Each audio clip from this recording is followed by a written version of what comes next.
से जेमिति कहले ए कथा तापर कॉर्पोरेशन मीटिंग रे सेटा पइला कॉर्पोरेशन मीटिंग रे जेते पइला ता परदिन डेंगू अवेयरनेस थिला मते डेंगू अवेयरनेस को कॉर्पोरेटर निजे फोन करके मना कले जे आपण डेंगू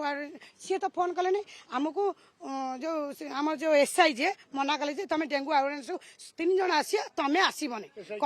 एसआई होती आम ज्योति मैडम आमर ज्योति जो दास जे सी मैडम आमको डायरेक्ट मना कले जे आपण आसीपारे नहीं भाउज मना करमें जिते बीएमसी काम करूँ आम कहीं जापरूँ मो मन में टी डर आसला कारण मुझे कार्य तो किसी करनी मु कहीं जापरिनी बोलिकी ऑफिसर पचारे समस्ते मत मना कले जाओनी बोली मुझे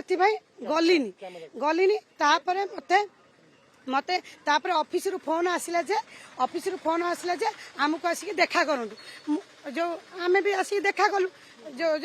रत्नाकर सार देखा गले मत से कहले जे आउ तुम ना एमती एफआईआर होती आपड़ कौन कहते मुझे कहले जहाँ हो जाऊ आपड़ जाकि कॉर्पोरेटर स्वामी संगे सालिश करके चलतु जो रत्नाकर सार आज्ञा कहले रत्नाकर सार संगे सालिश ना सॉरी रत्नाकर सार कहले जो कॉर्पोरेटर स्वामी संगे सालिश करके जीवाई मु रत्नाकर जो कॉर्पोरेटर स्वामी संगे कौन सालिश करी चाकरी